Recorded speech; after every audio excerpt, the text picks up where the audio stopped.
Welcome back. Thank you. It's good to be here. Where are we? You know, well, we just we've only taken a quick week off, so we all have perfect memory of what happened in this very memorable game that is Final Fantasy II, not to be confused with Final Fantasy IV. In the interim of time, my allergies have put me close to the fucking Grim Reaper. They've been so bad. Why does the weather hurt so much? We've had to drag your ass into the sanctuary that is our studio. Yeah, I know. I'm waking up by myself, and I'm like, Alex and Carl, where are they? None of us know Life or Asuna, and if we did, we probably wouldn't be able to use it anyway because we don't have the Gil. Yeah. If you remember from last season, if you listened to Final Fantasy 13, there was a point where the game essentially became pay to win with in-game currency, aka Gil. That's pretty much this entire game, at least for the beginning part of it, because shit's expensive. I think we touched on it a little bit last week. Should be expensive. Yeah, the healthcare system is very similar to the United States healthcare system in this game. Yeah, I think we described it as the opposite of the Pokemon healthcare system, right? Where it's like, oh, the more damaged you are, the worse it's going to be for you. I actually looked up the formula for it, I think, and it's already left my mind because it doesn't matter. It's basically when number go down, cost go up. And I was trying to get around it a little bit by being like, okay, but what if I heal? Because I have a magic user that knows cure. What if I heal up a little bit so that way I'm kind of getting away from the low HP numbers? And it's like, oh no, that actually made it more expensive because for whatever reason, MP is more of a valuable thing to the inn. It's because you went out of network, Carl. Yeah, you went out of network. You were taking like those HR email strats they send to people where they're like, make sure you lose weight this holiday. And the real idea is that so you don't actually spend money on the company policy or whatever. They don't care if you're healthy or not. They just don't want to spend money on your insurance. These copays are getting out of control.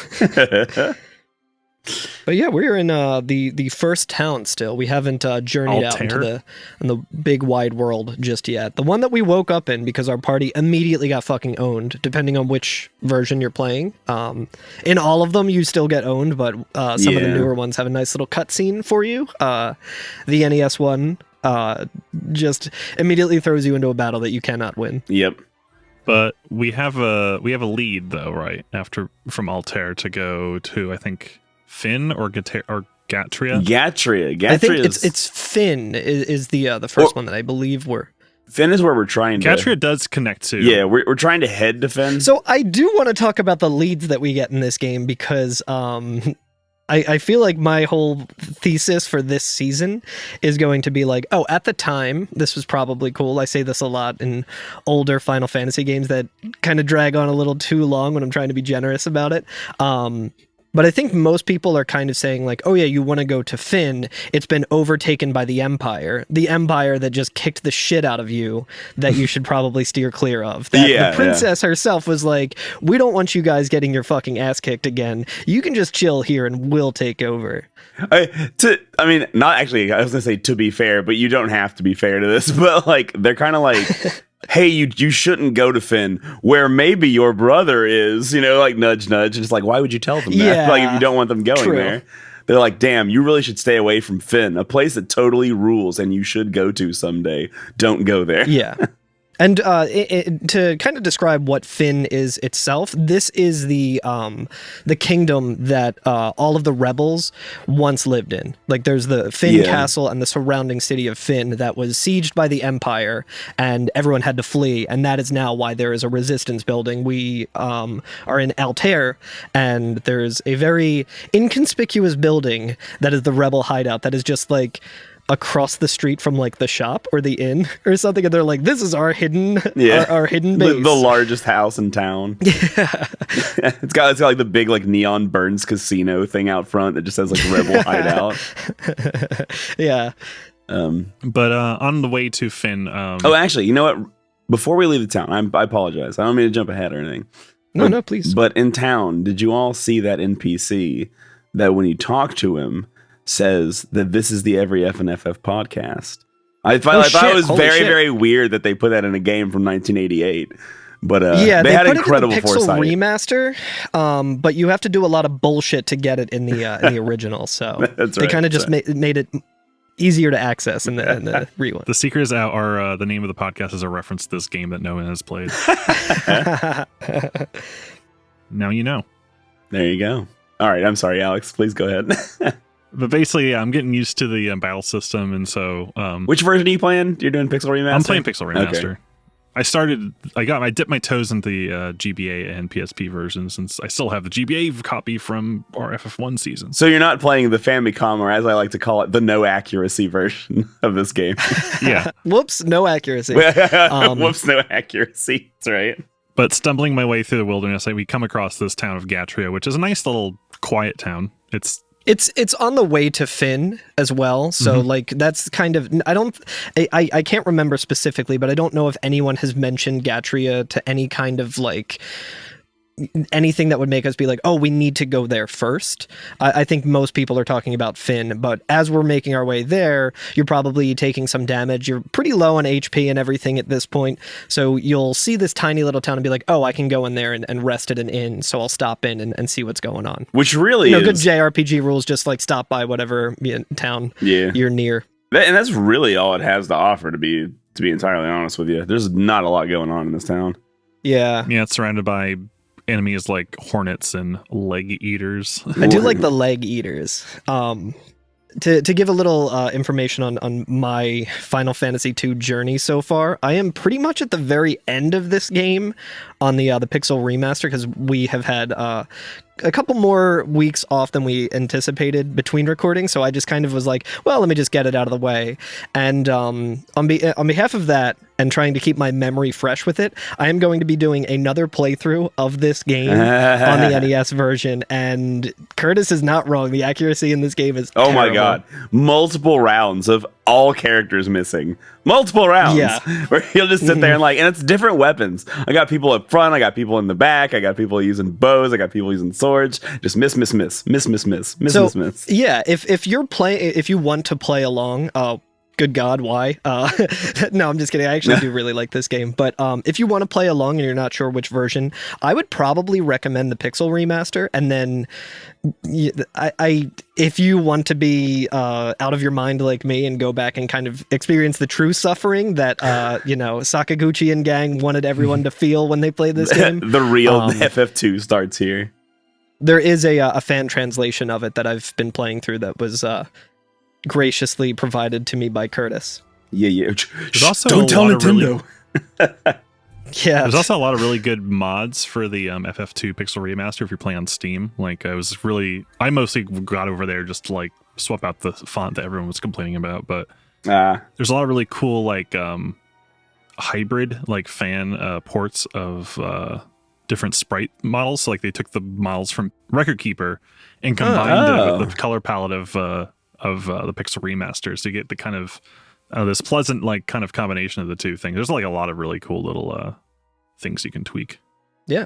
I've been playing it on Steam Deck and highly recommend that if you have one, just because handheld mode is great, or if you have like a laptop that you can play it on, it's really nice to like. This is a very grindy game, so it's nice to play the Pixel Remaster where you can literally just do auto battle, and it's a lot more forgiving. Things don't cost as much gil as the original, and it kind of sets you up for more success where the original does not feel that way at all. So yeah, I've been really enjoying the Pixel Remaster. It's got a lot of obvious quality of life changes that become extremely apparent when you go back and play the original. Yeah. Oh yeah, that's a little fucking thing. Some monsters just look completely different. Also, Furion, I think, is just a red. He just looks red on the NES version, right? He's just the fighter sprite. A nice thing in the Pixel Remaster is that you can change your character by hitting the R1 button, I believe. I love that about the Pixel Remasters. So of course I've just walked around pretty much the entire game as Maria, the best character of them all. You didn't walk around as the caveman? Me, Guy. Me like oh, talk dude, and I do fight. really like Guy. I'm glad that we talked about it earlier, where his backstory is that he was raised by wolves or whatever the fuck, so he talks like a fool. He's just a dumb Kamari. Yeah, he's the himbo. Dumb Kamari. But yeah, Gatria is a nice place to top off and maybe pick up some, upgrades. Like I immediately got everyone leather caps because no one had a helmet. I was gonna say, I was like, that's true. But when I went to Gatria and I was just like, there is nothing new here. Like I think this is just a stopover. Like this is an inn, is what this is. You can buy the weapons that you already have. Yeah, right. I think it's in Ocarina of Time where you go into the shop in Kokiri Forest and you can buy like the seeds or like the Deku sticks and stuff. And like one of the like townspeople like right out front is just like, hey, in this shop you can buy things that you can get for free outside. Like what a ripoff. And I'm like, yeah, that's like we already have this. Like it's awesome. I think there's also, at least in the Pixel remaster, there's a lot of items that you get like throughout the course of your adventure. So I'm like, I'm not gonna buy any weapons if I can help it while I'm going through the original and see how that goes. I mean, I haven't yet. Like, I haven't gone too far in the game. I haven't played too far ahead of this. I've done some dungeons, but I haven't bought a single weapon yet. Yeah, which I don't think you really need to. It's pretty nice. It may have made the first boss a little bit easier for me, but we'll get to him when we get to him. Nice. But yeah, Gatria doesn't have too much in it. There's I think there's 2 people that have unique text at all, period. So there's not a lot to learn here. Like one of them literally is just like, yeah, Finn's across the lake. You should go there. It's like, oh, okay. Oh yeah, nice. That's how I figure out where to go. Yeah, I'm bad at reading. Yeah. Oh, another really nice quality of life change from the original, which I would imagine that a majority of people listening may have never played. But in the Pixel remaster, you have a map of everything, and you can just kind of open it up at any point. Like world map, you can kind of just look at it any time. I have not found any map at all in the original, which is understandable, but it makes navigating a lot easier. And when we get to dungeons and stuff, or even towns, it'll have a list of how many treasure chests are in the town. Oh, I love that about the Pixel remaster so much. Which another reason why I'm like, yeah, you might want to. I don't think it's really worth playing through like the slog version of this and then going to the Pixel remaster. I think it's good to go in reverse if you wanted to, because having all of that where you're like, oh, okay, well, I know that there's 14 chests in this dungeon or whatever, and 90% of them are fucking bullshit that I don't need. Yeah. Having the mini map in a dungeon just already complete is a lifesaver instead of just bumbling through, getting encounters, just trying to like feel around, trying to find where the exit is. It's also the only thing they could have done better is adding Mapping Way into this game. The cowards kept them out. Boo. Hate that guy. The only I feel like the challenge for FF2 a lot too, whether we're walking between Gatria and Finn or we're in like the first dungeon or whatever, is running out of MP or like resources can be a thing, although it's a little more friendly than FF1 since we actually have MP and not casts now. So like it's not like I have 4 casts of cure. If I can get my MP well up, maybe my cure is at level 1 or whatever, so I'm only spending 1 MP, because like as your proficiency with the spell goes up, your MP cost goes up along with it. So I think like a level 1 cure is 1 MP and a level 2 cure is 2 MP. And so yeah, exactly. That continues throughout, and it's nice too because you can use casts on your entire party, and it only uses I think it reduces the effectiveness of it. But when you have low HP and you're using cure on everyone, it kind of balances out a little bit, and then you get a low MP cost to get back a lot of MP for everyone. So that's pretty helpful. Yeah, it's pretty cool. Another thing, I think we talked a little bit about the weird way that leveling up works in this game, but I think it's something like, I didn't realize this until kind of recently, but as you kind of use spells, you have things like magic go up, and magic corresponds to when you're actually like leveling up MP each time, you will level up by the number of your magic. So if you get your magic stat up high, then when you finally level up MP, I didn't realize it gives you. Yeah, I think that's how it works. At least in the Pixel remaster, I haven't played around too much in the original, but the takeaway with the original, another great quality of life thing, is what I mentioned last time with the manual, where it says like, as your strength goes up, your magic may decrease. increase. Like it kind of, there's yeah. a give and take that's like really interesting, I'll say. And it's really like, I appreciate what they were trying to go for, but in the practice of it, it does end up being quite a slog. Yeah. Try and make a self-balancing system. Yeah. And I get it. Easy to exploit and easy to not master and fuck yourself over with. Yeah, and it's like you said, it's kind of like I understand what they're doing, and like it's a neat thing to try, but in practice, does it make a more fun game? Questionable. I think this was, I may have even mentioned this last time, but it feels like EV training in Pokemon, but like that is a much more honed system that was never really intended to be like figured out and stuff. That was just their way of like designing randomization of stats and stuff, which this one is a lot more easy to realize. Yeah, for sure. Someone Gatria mentions that there was a pub in the outskirts of Fynn. When the Empire invaded, the barkeep didn't make it out in time. Now he has to serve Imperial soldiers all day long. Damn, he has to make that money. Yep. Pockets too heavy. Bebop Rocksteady. That's right. So there's also someone, like a woman by an armor shop, who mentions that the Imperial army, hasn't come this far to Altair and Gatria, even though it's like literally right there. It's within walking distance of our very weak party. Bro, they're all at the pub. They can't make it there. They're getting drinks. Yeah. They're getting fucking lit. But she mentions once the construction of the dreadnought is finished, and then kind of just trails off. So very ominous that we're hearing about this thing called a dreadnought. Oh, that's true. That's true. Death Star. I wonder if they got like real good fried pickles at that place. Dude, hell yeah! It like the beers kind of fucking suck, but like the apps is what you're going for. Yeah, that's right. You think it's a place where you can like throw peanut shells on the floor? Yeah, but I don't think they want you to. The bartender has enough fucking bullshit to deal with. He's not going to tell the Imperial soldiers like, "Hey, don't fucking throw your trash on the floor." But he is going to fucking curse their fucking hearts as he's mopping them up. I mean, now the Imperials are there, he isn't going to say anything. Yeah. But yeah, so we just we go around the lake. To Fynn, and there's you have to go around the lake, right? You do. Yeah. Like, how are we supposed to cross? At first I was like, how are we supposed to cross the lake? But it is like there's this it's more like a giant horseshoe. It's like a crescent town. It's like a crescent moon. Yeah, I was gonna say it's like a crescent lake from FF1, except it aims upwards.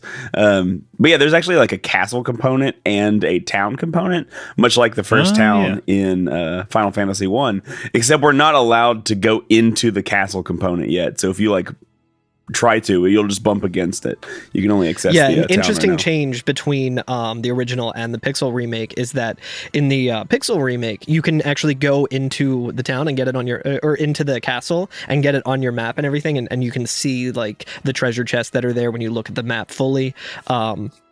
But in the NES one, you don't get the weird little sound bite that plays with like the screen transition of it like splitting, being like of you going into the town. So we can only go into the town proper, the left and right side. And there's exactly. There's a bunch of assholes in the town proper. There's a bunch of oh yeah, they're all kind of walking around. They're blocking the inn, which was a fucking bummer to me. Yeah, which makes that, I think that's probably why Gatria or whatever, however it's pronounced, hiked their prices up. They're like, oh, well, no one's getting in that anymore. Where are they going to go? Altair? I don't think so. You see how many goblin guards are out there? They'll never make it. But, yeah, there's a bunch of soldiers walking around, and they are all in a terrible mood because if you try to talk to them, you will just get into a fight where they kick the shit out of you. Yeah, they say some variation of like rebels meet your fate depending on which version you're playing, and they're really tough. I think I was able to like try hard it and actually fight and win in the Pixel remaster after a while, and I was just like I don't think immediately, like when I came back after leveling up a little bit, I was able to do it like just by the skin of my teeth, and it is for sure not worth it. Like it's not like traditional Final Fantasy. Like it's not like Final Fantasy 1 where you go to the Peninsula of Power and you fight really hard enemies and level up. There's also if you go south instead of like where everyone's kind of pointing us to go like north, if you go south you hit a point where there's like very strong enemies after like some arbitrary just like distance that you travel, that they'll just destroy you. Just get my shit rocked by like a freaking like ostrich or something. Yeah, yeah. But with that, I was like, I don't think it's really worth it. Later on, I was able to kind of get there and see what case you could make for doing that if you wanted to, and it's like they give a lot of gil, at least in the pixel remaster, so maybe, but it's like you were saying, Curtis, when we were talking about kind of the cheese strats and stuff, like you don't really need to do that in this. Like you'll make it through. The game is weirdly balanced well enough that it's functional on its merits, despite how like broken the mechanic is itself. I like the thing I find, like the strategy that I'd read online that worked out really well for me is just always be casting, like with your black mage or whatever, just cast all the time. And that way, like, they're always in a position to be doing like ridiculous damage. Yeah, so, definitely. Yeah. But yeah, these, I mean, I fought one of these guards just for the science. I was like, let's see how much damage they do. Because I wanted to see on the Famicom, is it worth trying to try hard the fight, right? And like, I think Furion starts with like 25 HP or something like that, and they were doing about 500 to 600 damage per shot. So I was like, nah. So I have a quick question for you, a quick aside. I'm not sure if this is just a mechanic of the game or more to do with my emulator. Yeah. When I get into a fight and it's kind of showing like the enemy's attacks on me or something, it scrolls by almost like it's almost like on the first frame that it would show up, there's like an input. Like it just goes by really quick. When you start the game, at the bottom of the screen, so when you're file selecting, did FF1 didn't have files, did it? I think FF2 I don't remember if it did. FF2 actually has 3 files you can select from when you first boot up the game.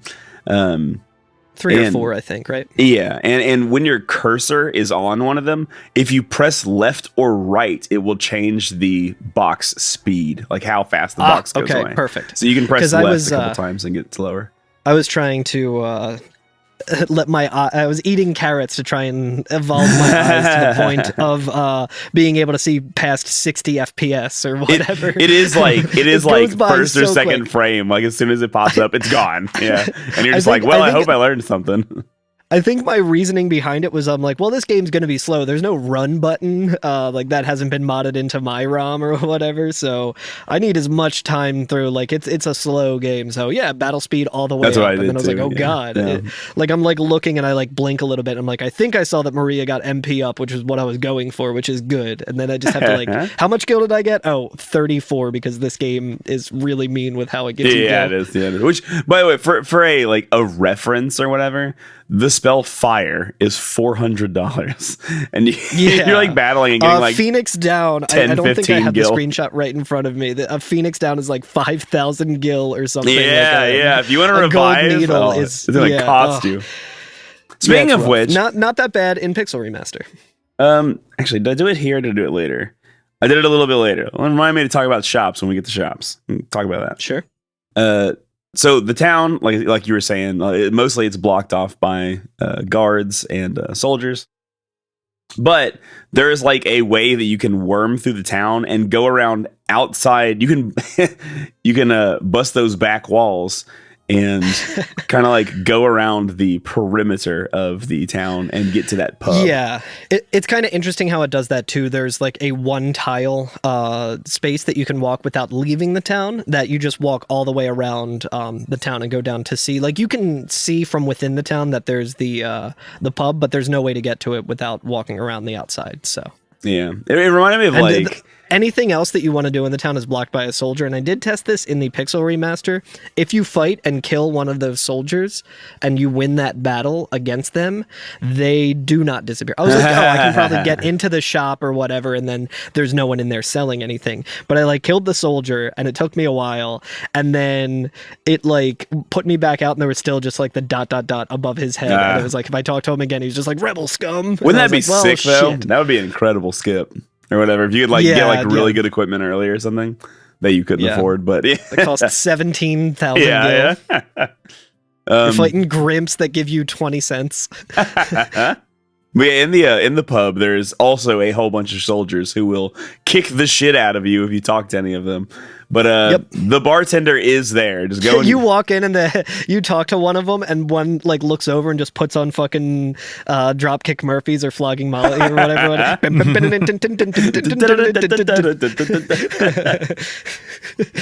It is precarious wiggling through this bar, trying not to brush shoulders with anyone. Yeah, it's cool immersion, especially again at the time. This was probably very, very cool. A lot of there is a lot of backtracking and trying to figure out where to go next, and it handles all of that kind of well, but only if you're looking at it through the lens of at the time. I actually think, like, in my opinion, I think this game is actually quite innovative in the way it handles story and progression.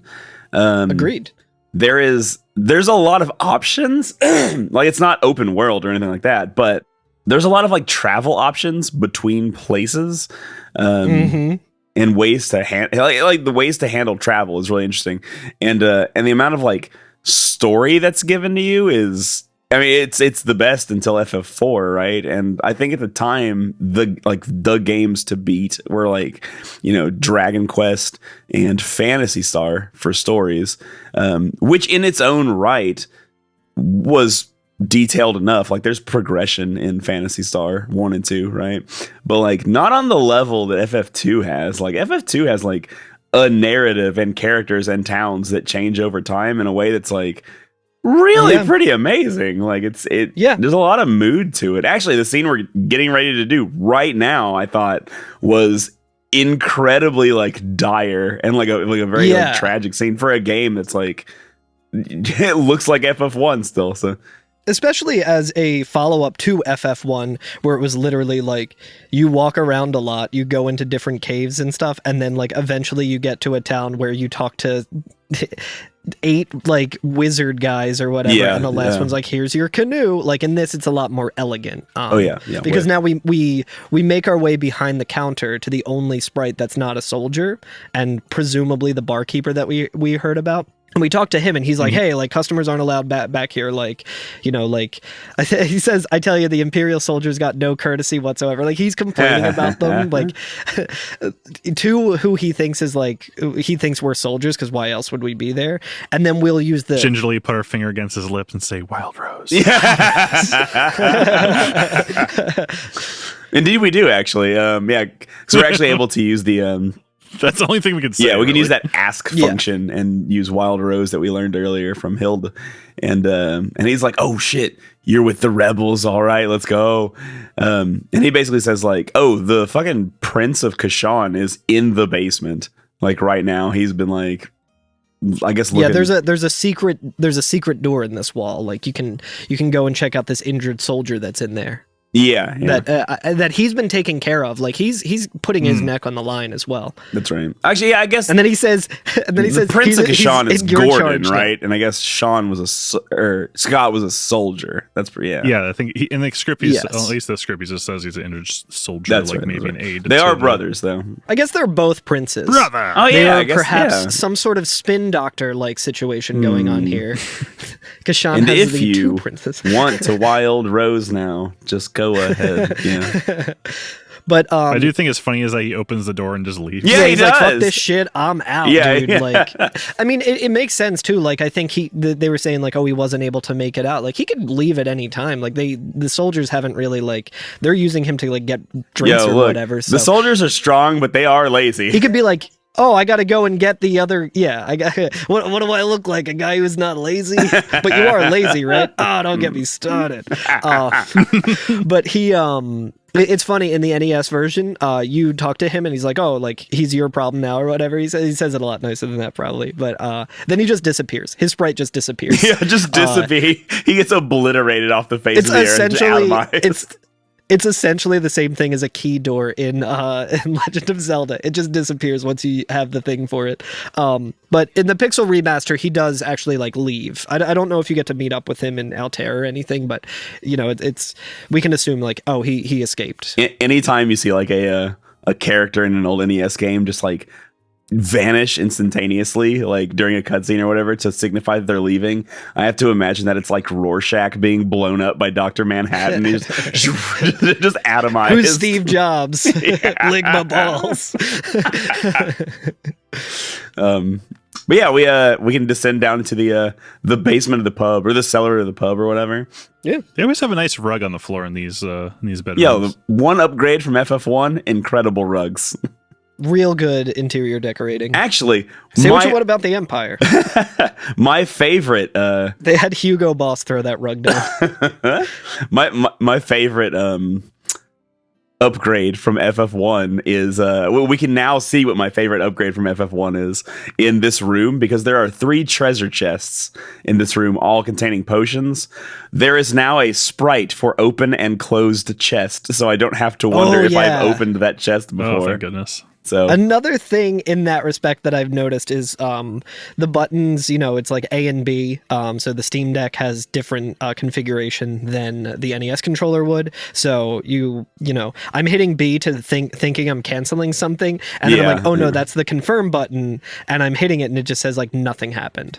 I switched my buttons around and stuff. That's smart. I basically have everything on the Steam Deck using like Nintendo Switch buttons. Yeah, I should do the same. I think the deck lets you, in the settings of the game itself, let you switch with the selection configuration. It does, yeah. That would throw off my Super Mario World ROM hack things, though, because that would be a difference between a spin jump and a so. Also, another thing, while we're talking about it, things that we can see in this room, and also improvements that I enjoy to FF2 over FF1 on the Famicom version. I think it's graphically a lot more impressive. There are like, obviously it's still like the same kind of like tile set building and everything from Final Fantasy 1. It doesn't look like amazing or anything, but I think it is a step up graphically, because like anytime that there's water, you can see shadows on the water being cast by like the side of the land, which is very interesting. The buildings like roofs have shadows on them. Like there's different tiles for the same material, just depending on where in the room that material is, to try to like simulate an actual 3D space. And they're not like I said, it's not gigantic changes, but it's small changes like that they do the entire game graphically. And I think indoors and in the towns, and like you can really tell while we're walking around that like, oh wow, this is a step up from FF1. It's really impressive, too, given the development cycle, it being so quick. But it also kind of makes sense that they had already done, the year or 2 years or whatever of developing Final Fantasy 1. They have all of those things, and they're like, okay, well, now we have time to just polish it. That's the thing. It all they seems added very... ray tracing. It all does seem very much like we have all these assets. Instead of making an entire new set of assets, let's just add a little bit of shading to one asset and then duplicate it, and now we have 2. And it's like, oh, it is smart. More sprites, baby. Yeah. More sprites, let's go. So yeah, it looks really good. But there is a bedridden man in this room as well, while we're just taking his potions. He's just watching us. Yeah, and we can go and talk to him. Man, I sure hope you won't need those. But yeah, this is Scott. He is, like you said, I guess he is the prince of Kashan, as well as being a soldier, because if his brother's the prince... Maybe like the younger brother, so he's not the heir to the throne. Yeah. I'm curious if he's kind of keeping it to himself, maybe, so people who take care of him don't like... Oh, yeah. Maybe so. Or whatever. So. He's like, oh, you're rebels, and then he reveals himself to being the prince of Kashan. Oh, yeah, you might be right about that. Yeah. That feels like what I would do if I was the prince. It was like, don't let anyone know that you're a prince. It's a real Jaime Lannister situation. Yeah. But he actually says before when we first talked to him, he's like, oh, if you're going to hand me over to the Empire, you may as well just go ahead and kill me first. Just kill me now. And then we say, anyway, we'll put our fingers across his lips and say, shh, Wild Rose. Wild Rose. Which... Canonically now, anytime I use the ask function, that's like what I'm seeing in my head is we're gonna feel like shh. you just take it easy. What?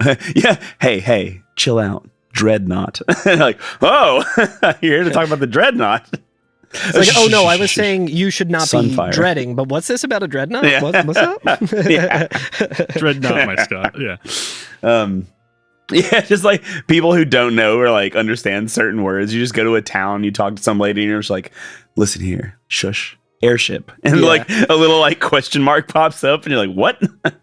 Oh, never mind. But yeah, Furion asks, like, you're Prince Scott. We heard you were killed. Oh my god! Can I say I'm so sorry to stop you again. Another improvement to this game that I fucking love. Our characters have dialogue. They're not just like unspeaking blobs. It's not just like, oh, the party says hello. It's like, no, they actually have dialogue. Furion asks, how are you doing, or whatever. Yeah. Sorry, go ahead. Yeah, and Scott confirms, yes, I am, but my strength is fading. I have a favor to ask. Deliver a message to my brother, Gordon. Tell him that he has all the makings of a great leader. He should believe in himself. And tell the King of Finn that Count Borgin serves the Empire. Borgin. That traitor is behind Finn's downfall.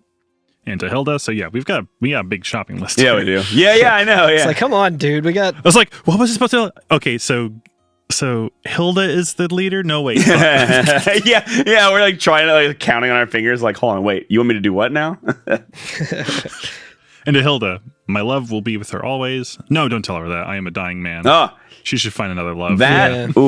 That got me. I was like, FF2 NES game from fucking 1988. Do not play with my emotions this heavily. This is not allowed.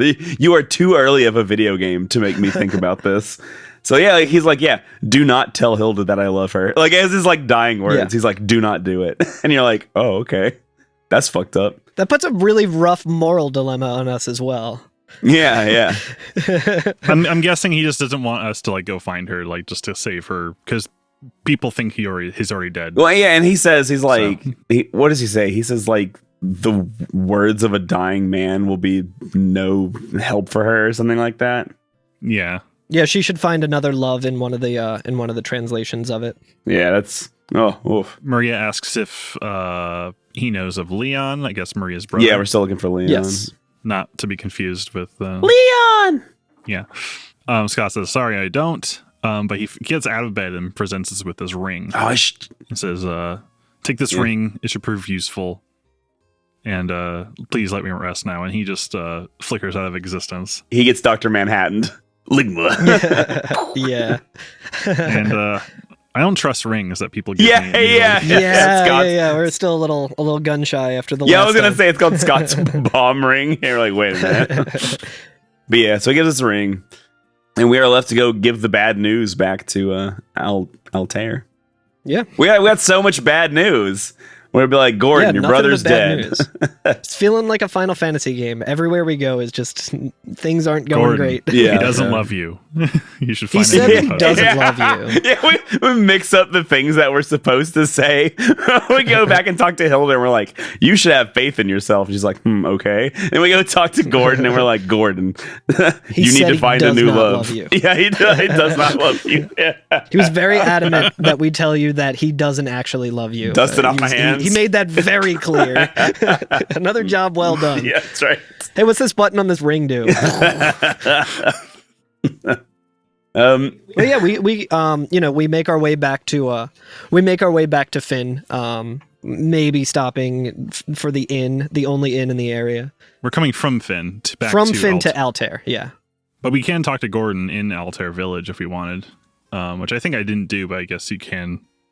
Like present it like that ring belongs to Scott. Yeah, you can. Yeah, he doesn't say much about it. He's just like, oh, that's Scott's ring. How nice. Yeah, in the version that we're playing, which again, fan translation, so not entirely sure. I'm assuming it's close. He just says that ring was my brother Scott's.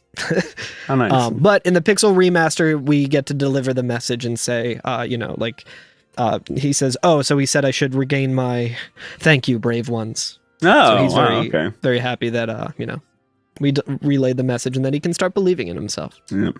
Believe in yourself. And there's a nice scene with Hilda when we go back and deliver her the ring as well. Into the throne room. Into the throne again. Yeah, so we show Hilda the ring, and she's like, "Oh my God, that belongs to Scott. Is he still alive?" And we're like, "Oh no, he didn't make it." And she goes, "Oh, it's a shame. Did he say anything? Did he want you to pass on anything?" And your party's like, no. And it's like, oh man, that hit me so hard. I was like, this is very dark for a Famicom game. Like, yeah. No, it's like, Because like there's no like animations for the sprites, other than like walking in place. Some of them do, but I was like, I can. We really... don't have Furion turning into Bowser and crying. And yeah, that's doing right. A cool punch. But like, I can feel the sadness of this little 8x8 character right here. Like that's very tragic. Like, I'm very sad for them.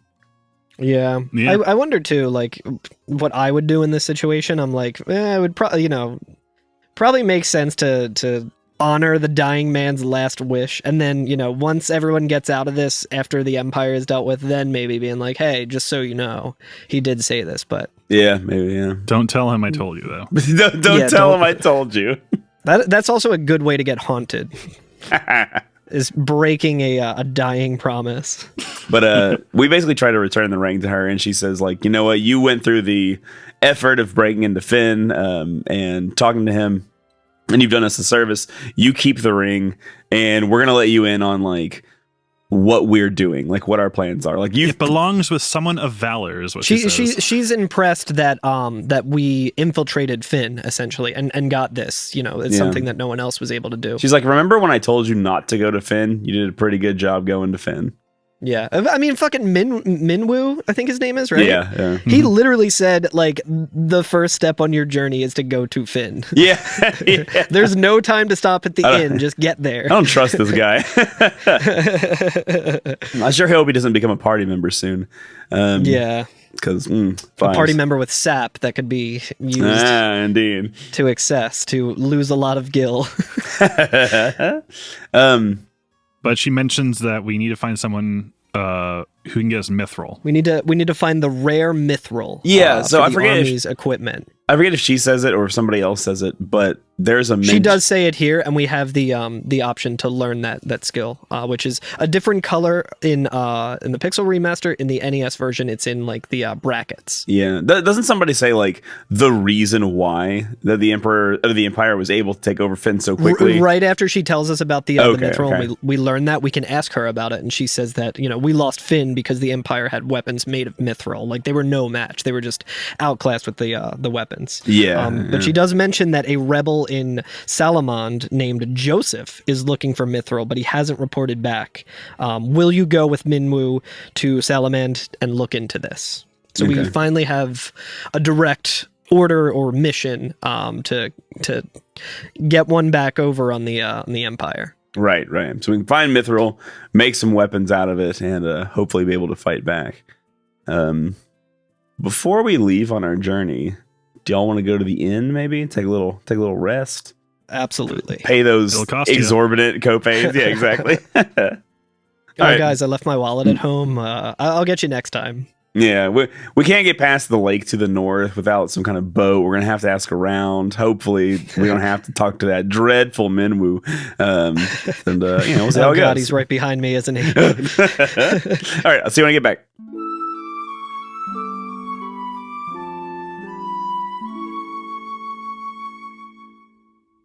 Something I noticed about the difference between Pixel Remaster again versus NES or Famicom is that there's no little jingle that plays when you rest at the inn. No, and also you go into the bed and it's just one sprite, and then like the palette changes to like a dark blue, so it's nighttime, and you just sit there. It's like Super Mario RPG where you have to hit the jump button or whatever to like continue on. Like you have to like confirm to and you can continue on instantaneously too. So like as soon as you get in bed, like that second, you can just press like down, and he just jumps out of bed, and it's a full night rest. So, like no jingle, no animation, nothing. Yeah. Damn, wish I could get that much rest off that much sleep. But yeah, so now we have our mission that we have to go to Salamand with Minwoo. So we got to talk to Minwoo. That's and right. We have that nice little ask thing. So we can ask him about the mithril, I believe. Yep. And he just says, take my canoe and let us be on our way. So he just, reaches into his pocket and hands us his canoe.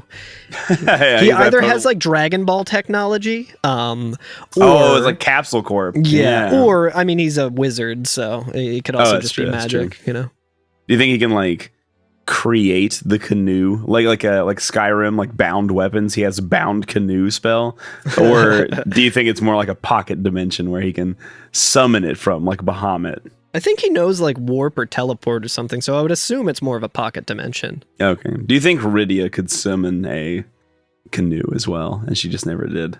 Yeah. Now I'm just thinking of the Tibia Mariner from Elden Ring, which is just the skeleton boat guy. I was just thinking of just like an inflatable canoe or something. Yeah, they don't have the pump technology, so they have to take turns like blowing it up by mouth. It's another CPR mini game, like in Final Fantasy VII, to blow up the canoe. There wasn't the graphics technology available in Final Fantasy II that's available in Final Fantasy 15, but if like Final Fantasy trends are to be considered, it probably is branded Coleman, like on the side. Yeah, those fuckers. It wasn't Coleman that they had the product placement with. Yeah. Yep, Coleman is in Final Fantasy 15. All the tents and everything are. It's a fine quality product. At this time, I think we can talk to Hilda again, and she'll mention the Dreadnought again. Yeah. I think we can learn it from her here, right? Yeah, the Empire suffered considerable losses in the last Great Battle of Fynn. To make up for them, the Imperials are now building the Dreadnought in Bafsk, which we've heard about. Right. Yeah. We can also talk to a wizard that's just kind of in the courtroom here. I think a lot of times to be a wizard in the courtroom. Yeah, well, I think this dude's kind of a fucking dick, if I remember correctly. In the Pixel Remaster, he's always like, you fucking guys suck shit. You're never going to be worth anything. He's like, dude, we're fucking fighting the same guys you are. Like, the fuck? But he says, off to Salamand, go east to Paloom and take a ship from there. You'd never make it there on foot, which is completely false, because you can, in fact, make it to Paloom from foot. From foot, which I did not know, and I thought at one point, we'll get to it when we talk more about the different ways of traveling in this game that Curtis alluded to, but I thought I soft locked myself because the ship was in one city, and I was like, well, shit, what am I gonna do? And like, at the time, like when these games were developed, it's like, oh yeah, I could presumably have soft locked myself. They might not have thought of that, but no, we can just walk there if we want, but you still have like to take a the 32 canoe. Gil. True, yeah. Yeah, so past the lake that we use the canoe on, there is another town, right? The town of Poft is first, or Paloom? I believe Poft is the one that we go to. Wait, what did I say? Poft or Paloom? I don't remember. We're coming from Paloom. Paloom going to Poft. Yeah. Okay, so the first town that we get to is Paloom. I did also want to mention that Hilda does name drop Sid if we'd ask her about the airship. Yeah, that's true. Oh, did we learn about the airship yet? We do see the airship flying around, which is really neat. Yeah, it's cool. I was sure that was a like a pixel remaster kind of thing. I was like, oh fuck, what the fuck is that? Like, it scared me. And then playing through the NES one, it's like it's also flying around, and I'm like, that's really cute. Another really nice like graphical improvement that makes the world feel a little more lively. Dynamic. Yeah. But yeah, if you talk to Hilda about the Dreadnought, she will drop the name airship. Oh yeah, so you can learn a bunch here. Mm-hmm. The mental notes are stacking. Yeah. Tell Gordon he's an airship. Give Scott's ring to Sid. Go to Salamand and make it a boat. All right. But yeah, a nice thing about the canoe, we don't have to like use it as an item. We don't have to go into the inventory and use it, and we just like can now walk on rivers essentially, and our sprite changes to a little canoe that in the original one has two little like silhouettes of little guys kind of canoeing along, and in the Pixel Remaster it just has one big like stick figure person kind of just like MSN Messenger looking like icon. Canoeing along, but a nice thing about it is we don't get any encounters when we're on these tiles. So it makes traveling a lot more easy. Like we can make our way from the river to that lake, that crescent lake, to get to Fynn, and then it's just like right across from that lake. And by Fynn, you mean? Oh wait, no, you do mean Fynn. Yeah, we're not going to Fynn. Yeah, sorry. No, we're going. There's another Fynn. lake. Yeah, there's another lake that we go to get past there to Paloom. Either way, we go to Paloom, and this pirate offers us a ride basically across the way. And you know 32 gil, not a ride deal. on a ship. Yeah, I was gonna say much more affordable than spending the night at an inn. Yeah. You get a cool little animation of it's also nice too. Again, just a little bit of immersion that they like put into the game, where it's not just like 32 gil to get there and then it like the screen goes black and you're in the next thing. It's like, no, you actually have to go outside of the town. You can still like do your shopping and stuff. And he's like, just go jump in the ship whenever you're ready and it'll take off. Like, that's right. There's like a dock outside of the town. Yeah. Just like an interesting. I was getting flashbacks to like, are we gonna meet BK here and shit like that? An interesting thing that the speed runs for these games do is whenever you go into one of these towns, like, so it's after you take the ship somewhere, you go into the town and then you buy the ship again and then you just leave it. And so that like an hour later when you come back, you don't actually have to enter the town. The ship's just waiting there like for a good duration of the game. It makes sense because now that we're in Poft, we can talk a little bit about what's in Paloom. I think it's more of the same. There's not really too much. There might be some dialogue. Poft and Paloom don't have a ton. There's a couple interactions that are pretty funny with like, there's a pirate-looking character who's like, hey, baby, why don't you hang out with me and settle down here? And then Maria's like, ew, no. Yeah, I remember. I do not want to do that. I got to that pirate. He's like, hey, you want a drink? And she's like, no way. And I was like, oh, that's funny. But like, like a little like one-sided thing. And then there's a dancer character on the other side of town that you talk to. And she's like, oh, hey, Poft's a really nice place to settle down. You want to settle down with me, like, tough guy? Like talking to Guy or Furion. I thought that was really cute. Guys, me no love human women. But Poft, I guess there's some decent equipment in Poft, right? You can actually, Poft is the first place where you can buy anything that's like worth anything. But even then, the weapons and armor are still like, meh. Yeah, and we're going to be coming up on some dungeons and stuff that will probably have some equipment in there. Like, there's a lot of repeat equipment that you can get, so it's like, it might not really be worth like spending the gil. It might give you a little bit of an edge, but because the way that defense works an in this edge game, because it's a weapon. Yeah, the way that defense works in this game is a little interesting. Like, if we have a higher defense stat than I think the attack stat, I might be a little off on this, but what it functionally does is if something is attacking you and it can't like get past your defense stat, it just does 0 damage to you. It doesn't just reduce your damage, which is true on the flip side as well, which can lead to some interesting situations if you're not careful. So I did want to talk about items a little bit.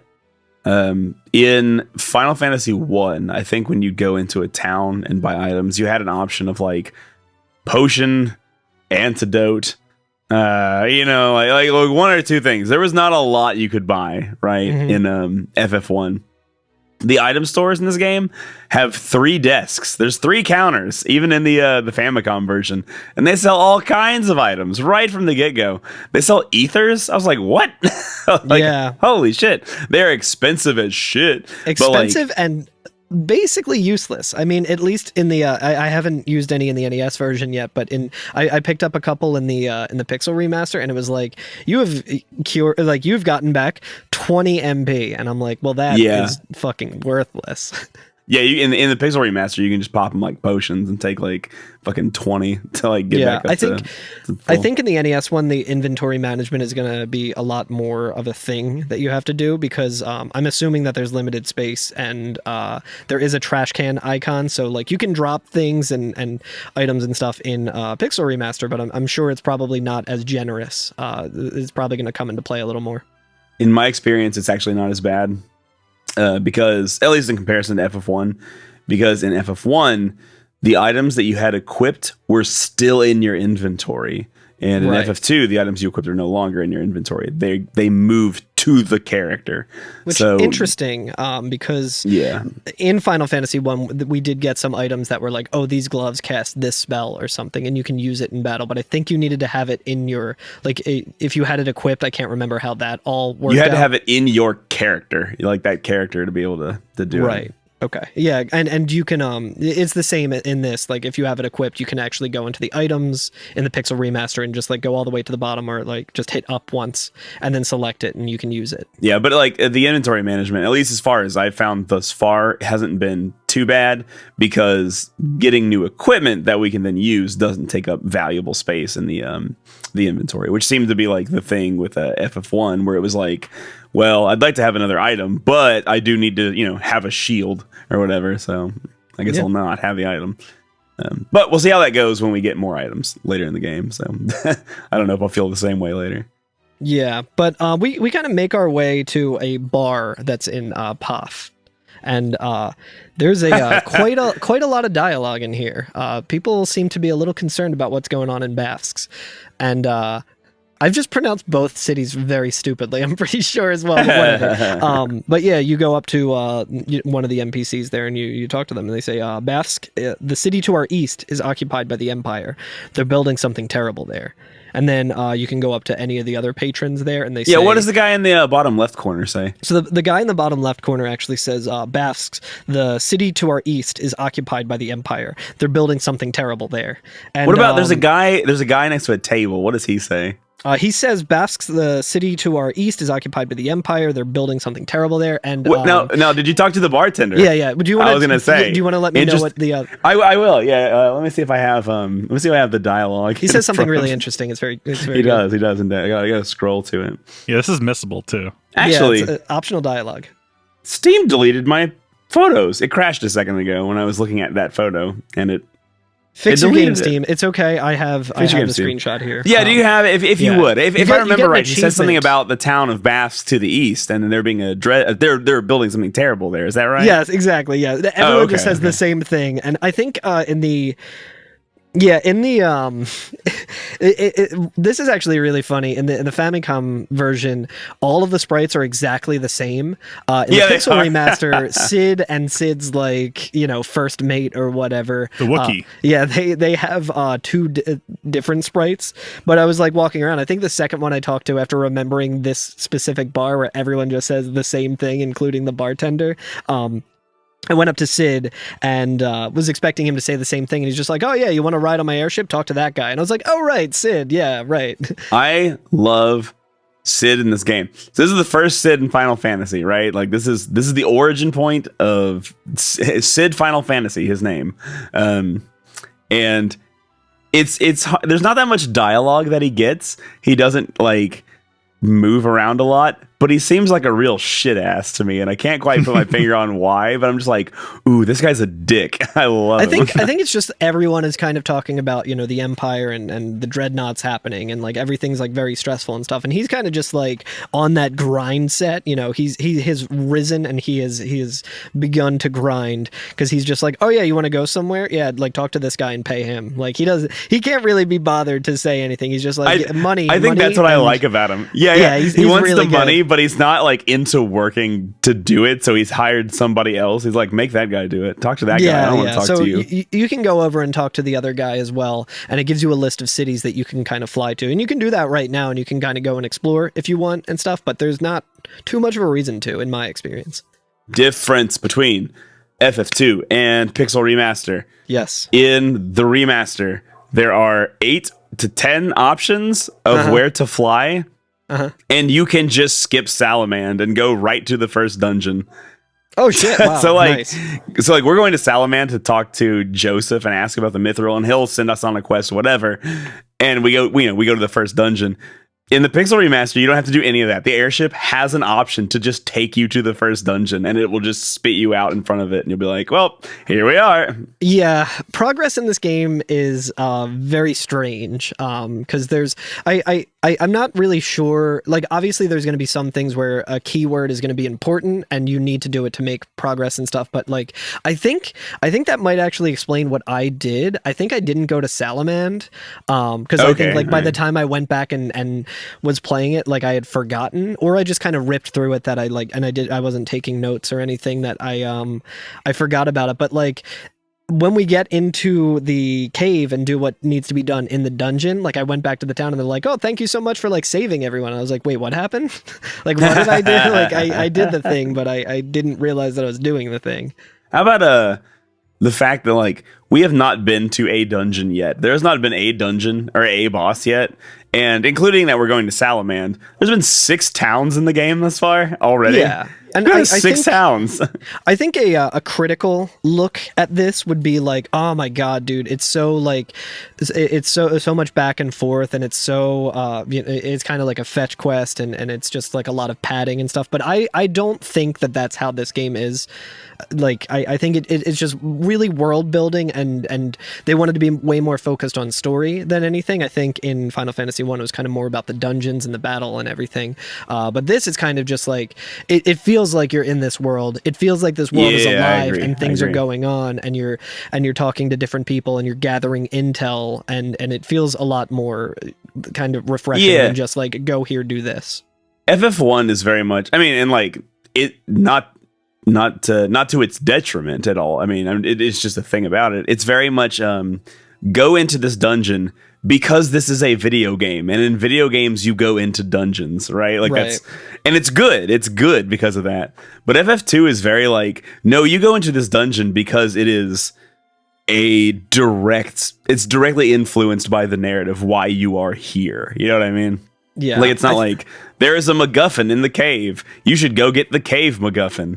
It's like, no, this is like a location in the world that exists and is like inhabited or is used for a purpose. Like it's never like cave number 2, ice cave. You know what I mean? I think it's also just the brain damage that Dark Souls has given me of me thinking that it's the best like way to do video games ever, because I'm just like, oh yeah, like this is kind of like a Dark Souls quest line. Like I gotta kind of go around, and it also like it lends to the battle system and everything of like leveling up being weird. Like you're gonna be getting into battles here, you're probably not fleeing from them, so it's all preparing you for this like next thing. Like you can obviously in the same way with Dark Souls, where I'm like, don't look anything up on your first playthrough and just go through it. Like, cherish your time of not knowing what you're doing, because that is what makes it fun. I felt kind of a similar thing, not as deeply with Final Fantasy 2, but I'm kind of looking at it at that angle of being like, well, once I beat this game, I'm going to know point A to point B to point C to just beat it again. I kind of like being like, oh, well, let me go over here. Oh my God, these enemies are really difficult. And now I found myself in this Coliseum that I can't get in. And what the fuck? Like, how do I get out of this? Like, I really enjoyed that. I agree. Because this world's pretty open, especially with the canoe. Like you can kind of get pretty deep into it, and there's going to be points where you're like, oh, I should not be this far. I need to reel it back. I mean, right now we can go to a good chunk of the world if we really wanted to. Like if you were just hell bent enough to do it and walk around the world, like you could do it. You could go pretty much anywhere. I think if you like go north from Poft and then go east around the mountains and then start walking south, you would walk for a long time. You would walk the entirety of the map north to south, and eventually you would be north of Finn.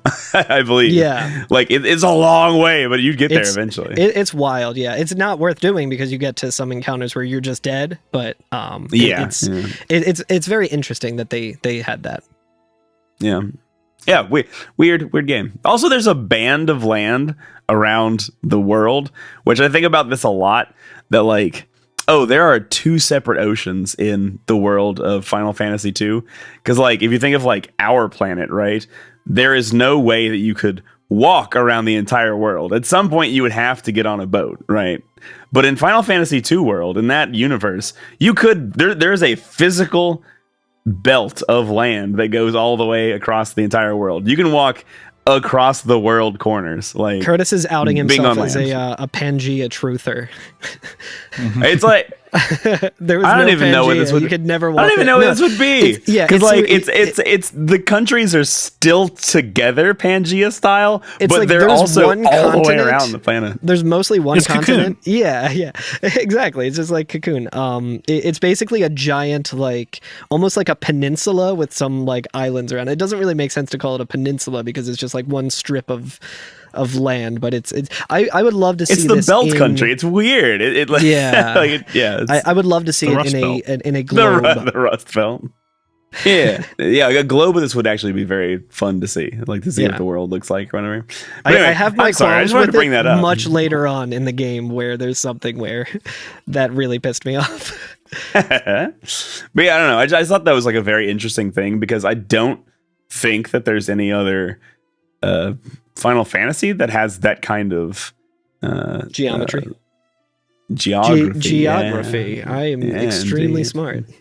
It's all right. I was testing you guys to see if what is geography except for the geometry of the land. The coding of this game is just made out of math, so technically the geometry of this game is geography.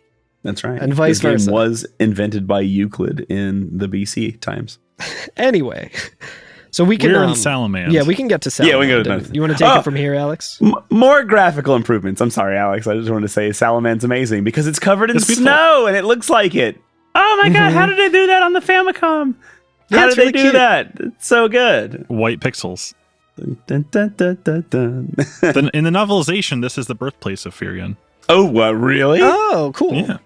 And so there's a reason to come here regardless. Nice. Yeah, stop by home, get those mozzarella sticks from your favorite pizza shop that nowhere else that you've lived hasn't quite nailed the mozzarella stick. But did y'all see? Hey, aside again, my apologies. We will never get through this town. Did y'all see? Yeah. When I went to Baltimore last, I took a picture of the mozzarella sticks I had on the way there. Did you see those motherfuckers? Did you see that picture? So. They were like a foot long. It was insane. Damn, how were they? Were they good? Yo, that was the best meal, and I like a snack or meal or whatever. It was so fucking delicious, dog. It was so good. Anyway, if you live in or near Baltimore, go to what is it called? Like Brick Fire or Fireplace or Brick Oven Pizzas, something like that. It's in a what do you call it? Like a strip mall, like a plaza. Just go up to any townsfolk in Baltimore and say Wild Rose to them, and they will tell you where you need to go to get the best mozzarella stick. Shh, Wild Rose. Yeah, but there's some dialogue around here where it's just, the Empire has enslaved the men of Salamand and forced them to work in the cave at Semet Falls. Please help them all. We can also talk to someone who's outside of a house, and she says that she loves Joseph, but she knows that when I'm around, I just get in his way. I think we get the option to ask and learn something from her, but we can't at this point, if I remember correctly. But we can go inside and meet Joseph, and he asks if we have business with him, and we can bring up the mithril. And he says, Mithril, I haven't found any. I do have a few leads, but I'm going to need you to prove that you are who you say you are before I tell you. Again, just cool storytelling for this time, because now we have to use the code word Wild Rose to let him know that we are also a part of the rebellion. Yeah, yeah. But yeah, and he goes on to just say that a bunch of people from Salamand have been forced to work in the cave at Semet Falls, and that if we rescue them, then he'll talk to us and give us more of his lead on the mithril. Mithril. I think there's actually I think this is the first place in the game that I ended up actually buying some items and some magic too. Yeah, there's bronze stuff. Sorry, Carl, go ahead. Nice. No, I don't think I took any screenshots of what spells I bought here, but I think I'm starting my Maria main build again. There's life, sap, warp, and teleport available. Yeah, I think I did. I think I bought some life. We talked about teleport, right? Or did we? Is that just escape from... We did talk about teleport. We did talk about teleport. Yeah, it's escape. It's escape from the dungeon, and also it kill you. Yeah, it also drains your HP like crazy, which in this economy... it costs so much money. Yeah. Speaking of, we have Minwoo in our party who is way higher level than the rest of us. Holy shit! I think my Guy has the most HP for me, and he has 40, and Minwoo has 250. What a fucking Chad! What a baller. He's also got a full fucking docket of white magic spells, everything you could want. You could want. Presumably, the only one that you actually want is sap, because that's a good way to ensure that you get high MP, but it comes at a grave price. Which is literally just, it makes the inexpensive as fuck, but... He's like the Tella of this game right now. Yeah, that's a good way of putting it, yeah. The proto-Tella. Actually, I do think of this game as the Proto 4 in many ways, seeing as it's very narrative and character driven, and a lot of the different ideas that come back and forth are kind of hashed out here. Yeah, I think this game is the first that has Dragoons in them as well, which... Oh yeah, are also a big part. I'm also interested when we get to that to see if it was a retcon or not comparatively. But there's some references that I think the Pixel Remaster threw in 2.4, which is pretty nice. Okay, interesting. But yeah, so we can leave this fucking wonderful snowy town. I just can't I can't get over how nice it looks for the Famicom. I just I'm just thinking of the like Icicle Inn theme from FF7 now. Oh yeah, we gotta go snowboarding to Simmet Falls. So do they call it the Simmet Mines or Simmet Falls? I think Simmet Falls. Yeah, Falls, because it's a cave that is on the river.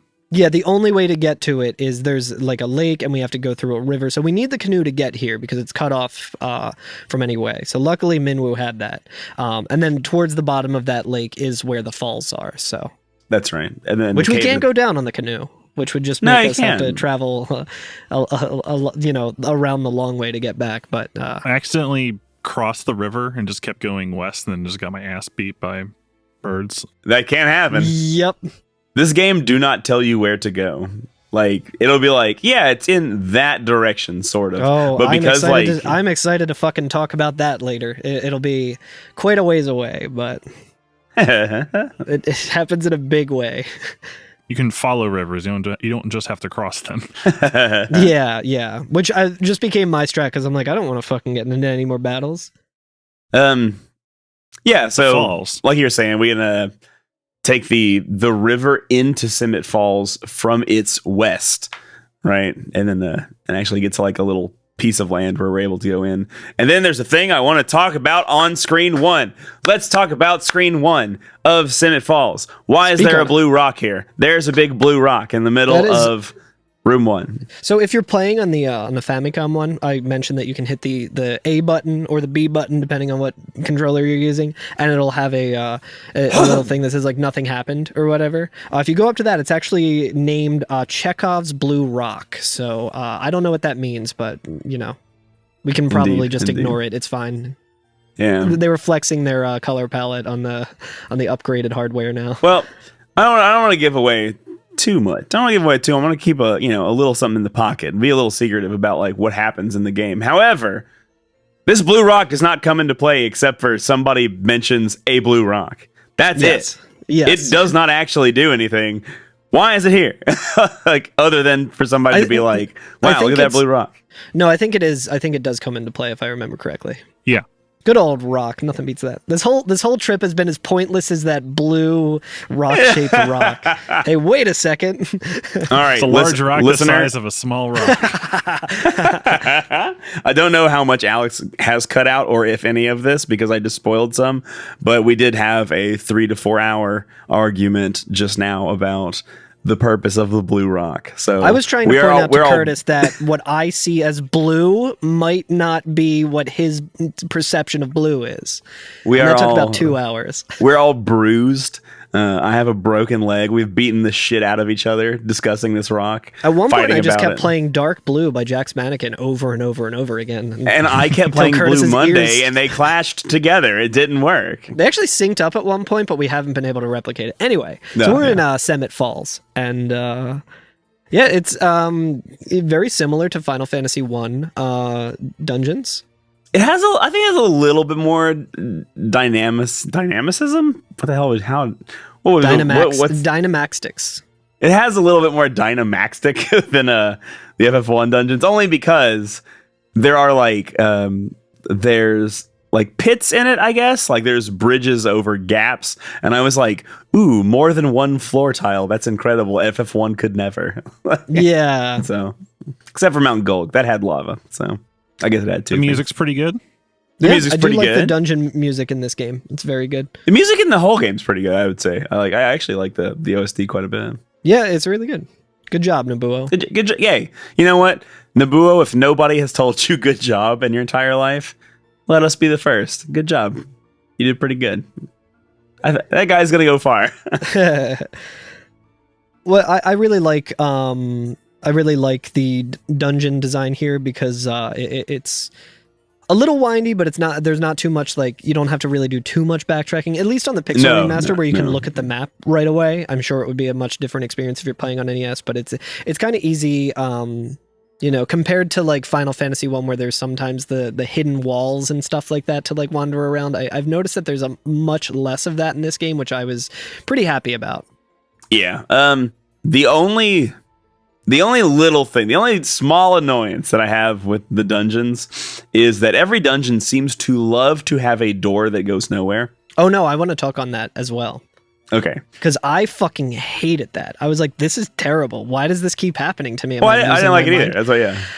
But I mean, I guess it's dumb either way, but these are called trap rooms. I don't know if like in the manual or whatever it would be called that, or if it's just something that the like community that played this game discussed. But basically, it's just like a mimic room, basically, where you're like, oh, there must be something good in here. Nope, I have a mandatory encounter in here now. Wait, are they mandatory encounters? I believe some of them do have like one of those tiles, like in Final Fantasy 1, that you would like step on, and there would be an encounter of a certain thing. You may be right, because I was going to say, like, when I entered the room, I never got into a battle, but on the way out, I would get into a battle. But I knew where most of them were, so I didn't enter a lot of them. Yeah, so there's these weird trap rooms that there'll be like 3 or 4 doors there, and it's kind of just like, what's behind door number 1? And it's like, oh, there's nothing in here, so now I have to do this fight, or just like waste my time. So again, like, really annoying, but kind of fun if you look at it in a fucked up Dark Souls way of being like, well, there's only one time when I really need to like fall for this trap, and it's, you know, I'll let Patches kick me into the pit here, just to see what I have to get the Mask of the Father. It didn't drop from Pinwheel, so no, that's actually cool, because like I didn't realize that the encounters I were getting in the rooms were forced, and now I actually... That's the other thing, too. I looked it up, because I'm like, am I missing something here? And of course, like, I was. Like, if you just are running into that, you're like, this game is so empty, this looks like an unused, like, room or something. Like, what the fuck were they thinking? But it's literally like, no, this was designed to trap you in and force you to have a battle. So... I kind of like it better now. It made me like it. It made me go from like being like, I fucking hate these dungeons, to be like, okay, there's a little more going on. It's very D&D. Like, oh, like we go through the first door, and then it's like, oh, there's nothing in there but this giant monster that you now have to fight. Sure. And in this case, there are soldiers or weird birds, like weird emus, or bombs. Bombs make an appearance. Yeah, I think are they called bombs just yet, or because I know I think they're like mines in the Pixel remaster. And they progressively, you know, the stronger they get, the more the name changes. But a couple chests on the first Were floor. Bombs in FF1? I don't think they were. I can't remember, honestly. I think a lot of the enemies also make their very first appearance in FF2. FF2 is the first FF. It's the first Final Fantasy. Just everything that becomes Final Fantasy starts here. It's like bombs. Oh, we got them, baby. Are they called bombs in this one? I think. Are they also called balloons? Maybe they're their first balloons, appearance mines, was grenades. Balloons, mines, grenades, etc. Oh, sorry. Yeah. The first appearance of a bomb is Final Fantasy 2. No shit, right here in sunny Simmet Falls. Hell yeah. But there's some chests with Gil on the first level. We kind of just make our way down. Again, like streamlined, aside from like there being rooms that either lead you down to go to another place or have like chests or something in them with these trap rooms. But let's see. I think I'm trying to see if there's anything like interesting. There's like eye drops and potions, or high potions, depending on which version you're playing, I guess. I'm looking at the other retro walkthroughs again, which I think we used quite a bit in Final Fantasy 1 days, maybe even Final Fantasy 4 as well. The other thing I wanted to say about this dungeon, because I know I've just been all about it today. My apologies for just being so incredibly all about this, but there are also like there's a floor in here that is not submerged, but there is water on the ground that you have to walk through, and like that's incredible. It's all in a dungeon. It's all in one dungeon. There's like, you know, big gaps in the floor where you have to cross like rickety bridges to like go in between these like, you know, little areas that you can walk on, and it feels very precarious. And then one floor is like semi-flooded, like you're in the cave next to a body of water. What incredible! And so like that's amazing. That's amazing. Again, it's really nice. Compared to Famicom games, compared to Final Fantasy 1, that's nuts. I thought that was so good.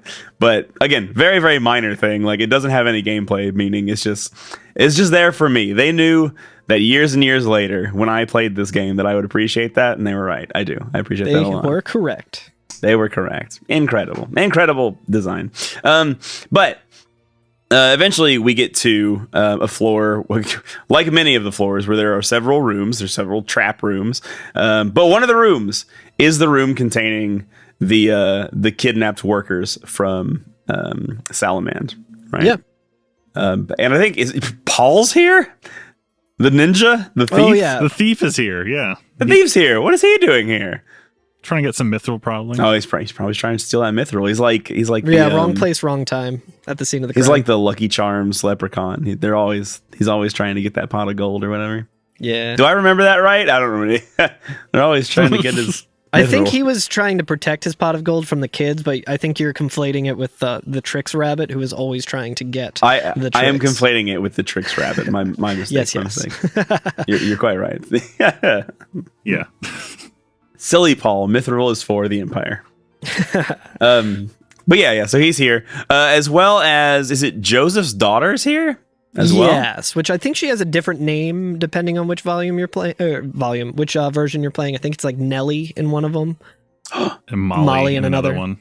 Nellie's to the left of me. Molly's to the right. We're going down, baby, roasted in a Range Rover. Shimmy, shimmy. I can't believe you went that, Nellie. I'm sorry. What was y'all? It's getting hot in here. Or do you mean like a different person, Nelly? I meant Nelly Furtado. Oh, Nelly Furtado. Say it right, Curtis. God. How could I forget? She wrote a song that was a response to Hall & Oates' Maneater, called Maneater, from the woman's perspective, and that song fucking whips. I thought that you were going to say that she wrote a song in a response to Final Fantasy II, and I was like, holy shit. Pavel's here. Or Paul, I guess, depending on what version. Indeed, he is. P Money is here. He's P like, Money. It's like, you're Furion, right? We met in Altair. Like, remember me? Say, maybe you could help me out. This girl here is Molly, or Nellie, Joseph's daughter. Borgin took her and threatened to kill her unless Joseph did as he said. Why am I here, you ask? Well, I learned this place bore mithril ore. So yeah, I was right. Okay. So I came here to get some myself. Mithril or what? You keep saying mithril or what? But they got me, and here I am. Oh well. Oh well. He didn't say oh well. Okay, I was like, that's me editorializing. Yeah. Hey, do me a favor and distract these guards. I'll get Molly and the others out of here. See you later. Yeah. So Paul could have just done it the whole time because I sure didn't distract any guards. I just kicked a guy. I guess it's the sergeant, right? Well, yeah. So after Paul leaves and takes Joseph's daughter and the other workers back to Salamand, we are able to continue through the dungeon. And there's 2 more floors that we can access. The next floor is really cool, and I like it a lot because it is especially cavernous. Like, again, for a Famicom game, giving me a sense of space and that I am like precariously high up on these like wooden bridges that all connect to each other in very labyrinthine ways. I think that's very exciting. But yeah, well, I like that floor. It's a good floor. I'm gonna put my little gold star on Simmet Falls basement floor 4. Nice, you win. But yeah, after that, there's another floor. The bottom floor, interestingly enough, is a little bit, not a labyrinth, but it kind of like snakes around. And there's several doors down here. There's some closer to the entrance, and there's some further away that we can like snake around to. Odd choice. They put the boss in the first room. So you just don't need to go to the like anywhere else in this floor. Like the rest of the floor, useless. Boss is in like the first door. There is a nice treasure all the way towards the end where you presumably have to walk past the other doors to fall into the trap. But there's a teleport tome in one of them. However, there is a monster in that box. So it's our first instance of a mimic where we go to open up a treasure and oh my god, there's a monster in it. I believe that was that an adamantoise in there? I didn't open it. I'm going to be honest with you. Interesting. What do we got? Guarded by land turtle. Yes, adamantoise. Land turtle. So this was an interesting from Final Fantasy 3. Incredible. Sorry. This was an interesting moment for me where I really learned about the defense in this game because this thing has a lot of that. And there was a mention at some point of like, oh yeah, like aquatic monsters take damage from thunder spells. And the only thing that I had equipped to Maria Maria was fire and blizzard, so I didn't really have too much, so I wasn't really doing all that much damage. And every single attack from everyone else was just doing 0 damage. Oh, but no. The nice thing is I thought I was like soft locked essentially, and I thought I just like died and had to start the entire dungeon over. Although Pixel Remaster has quick save, which is really nice. Love that. Love that. Very, very necessary in my opinion. But you got to do it the right way, dude. You gotta not use quick save. That's cheating. No, fuck that shit. But critical hits ignored defense, so yeah, I kind of just like, I could get 4 attempts at, and again, just kind of like accuracy, like is really bad in this game. It's the same sort of thing where I was like, okay, I just got to get lucky. So it was a long battle, but I was able to do it. And then you get the teleport tome, which allows you to just, once you're done with this next fight, the boss fight, you can just teleport out, so you don't have to walk all the way back, which is really nice. I thought that was a good placement of it. Except Minwoo has teleports. They don't need it. Oh yeah, that's true. That's a good point. Never mind. Yeah, I immediately just like, oh yeah, I can just use this, right? Yeah, and if that guy gets hurt, fuck him. Good. It's still nice though that it's there. I think it does that does show that like. Yeah, we're gonna have Minwoo in our party forever, so why would we need a second that's one? That's right. But yeah, I think it does give you like a nice like hint of like, oh, the developer wants you to teleport out. Like that's the intended thing there. But yeah, it's the escape rope. There's a room that is unlike any of the other rooms that we've been to, where we walk into it and we are on a little piece of land, and then the rest of the room is covered in water. And there is a knight in here. What is he called? He's the Sergeant. The sergeant, and he has the mithril. Yeah, he's guarding a chest with the mithril. A mithril? The mithril? How much mithril is there? The mithril. Because he's like, I won't give you the mithril. You'll have to fight me for it. And I'm like, well, I guess we could just get some more mithril if these are mines for it. But yeah, it's like I'm gonna take they mined yours. They mined it dry for all of their weapons, and this is the last of the mithril. This is the last one. Yeah, he's like, I've got the last mithril. Nice. It's like he could have easily just taken that and went elsewhere and not defended it, and then we would be boned. That's a good point. But yeah, we fight him. I think this is the same enemy that is in the city, if I'm not mistaken. Yeah, it might be a different color or something, but it's the same. It's definitely the same type, but I think it might be the same, like maybe like a level below the ones that are in the city. But well, like I said, at least in the Famicom one, the ones in the city could do hundreds of damage to me. Ah, I see. Which this guy still hits like a fucking truck, at least for me. Like when I went in, because I didn't buy any of that bronze armor or anything like that. I actually think that a lot of my characters didn't have armor on at all, but that's probably whatever. the strat I'm gonna do. I'm just gonna get, I'm gonna save state. I'll be honest with you all. This game's enough of a slog without that. So, but yeah, he does a lot of damage. He hits like a fucking truck. And I was annihilating enemies coming into here. I want you to know, like every enemy on the way into here, one shot, no problem. Do a multicast with Maria if I want to, and kill all of them at once. Like all of my characters were strong. We were like beefed up and tough, right? I got my fists and my swords to like level 3 or 4, like getting ready to fucking, you know what I mean? I go in here, doing 0 damage consistently to this guy. Yep, like you gotta what? Get crits. You gotta get those crits, dude. You gotta get those crits, and then he would like.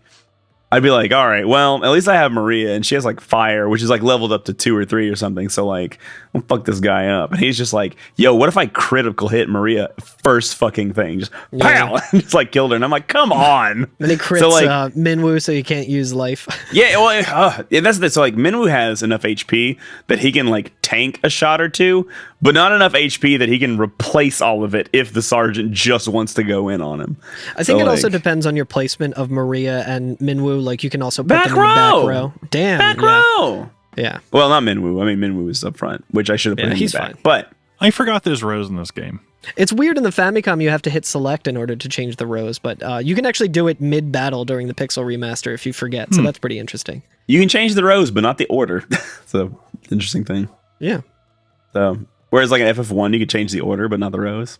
Yeah, but I can't remember what the order did in FF1, if anything.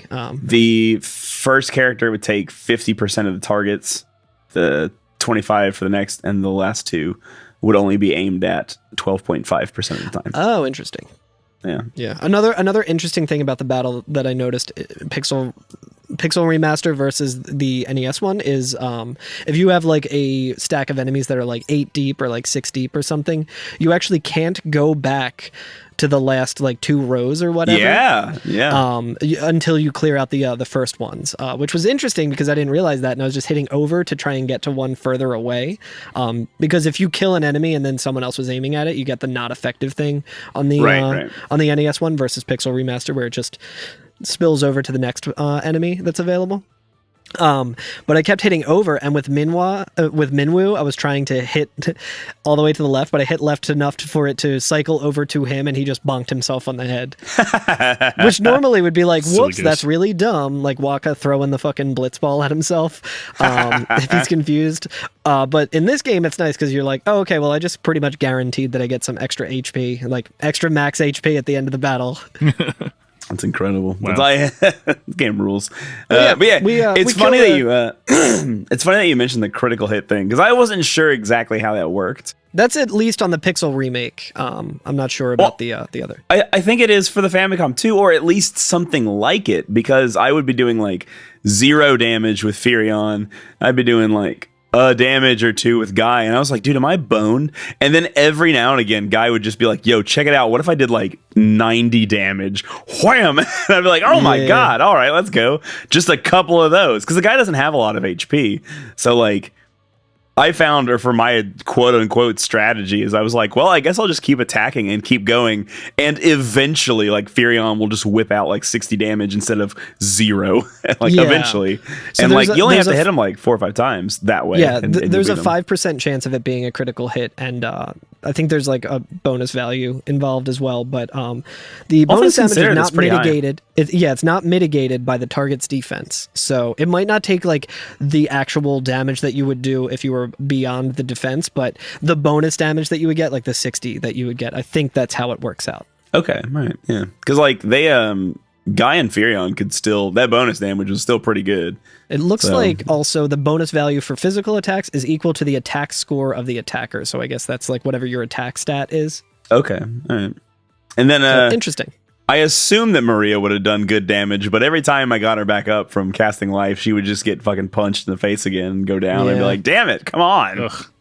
So, but yeah, who knows how magic is. Squeak our way through this fight, and then we get that shiny mithril, and we are ready sweet mithril to sacrifice Minwoo's health by teleporting the fuck out of here. But I think that's can you like imagine like asking Minwoo, all right, cast teleport, and he's like, what? It's like, that shit hurts, dude. Yeah, I know it puts you on the verge only of way, death, dude. but I don't want to walk up 4 floors. It's all the way up there. Come on. I think when I did this one, I realized on the Pixel remaster, where I had a little more real estate to work with, I had like Cure, and I wanted to level up Maria's Cure anyway. And I just went right outside the cave, and then I was like, I wonder. And I used teleport on Guy and teleported outside and saw like the number bar go up, and I was just like, So I just kept going in there and making Guy hurt himself to teleport out like 1 floor, like 1 tile, and like leveled up his teleport. And it's black magic that when you use it in battle, it has a chance of teleporting an enemy to another dimension, which basically just is like a 1-shot kill. And the higher that level is, the more likely it is to happen on some higher level enemies. So, but yeah, I say that's a pretty good spot to call it. Beat our first boss, kicked some ass. We went to 17 different towns. We met everyone in the world pretty much so far, and we got 1 item from 1 dungeon. So. Yeah, we got the mithril. The Empire will never be able to stand against us now, unless they're building something terrible in Baths. Nah. I have to ask some people in a bar about that and see what they think. Yeah, we got to go and get those mozzarella sticks from the Poft bar. After this scene, they add a special character to the bar. Like a new character goes to the bar, and if you talk to him, they say, over in Basques, they're building something dreadful there. Those were really good mozzarella sticks, dog. I'm not gonna lie. Yeah, I want some mozzarella sticks. They're really good. Maybe I'll order some for dinner. Do they have? They don't have mozzies at Wawa, do they? They do on like the heating like thing next to the heat lamp. They're not good. I don't recommend those. Yeah, I was like, sometimes heat lamp stuff's okay. Like I know people are like, ooh, the heat lamp sizzlies or whatever. Yeah, they're like pretzels that are in there are pretty good. But the mozzarella sticks, with mozzarella sticks, you either have like the best fucking mozzarella stick you've ever had in your life, or the most fucking like forgettable in the world. There's no real in between. I had some from a place nearby like last week, and like, man, it was so weak, and I was like, there's just nothing more disappointing than a weak ass mozzarella stick. That's agreed, Alex. Because it should be like a treat, you know what I mean? That's a treat yourself kind of thing. And then when it turns into like a chore to eat, it's the opposite of what you want. Yeah, Alex. This has been every mozzarella stick. Do you want to put your finger to Curtis's lips and say "shh, Wild Rose" and get us the fuck out of here?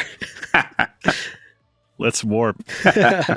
Actually, warp is a different spell, and that only brings you up one floor and does not have a tax on the HP, as far as I know. Thank you all for listening, as always. Thank you two for being here. Yeah, of course. Thank you.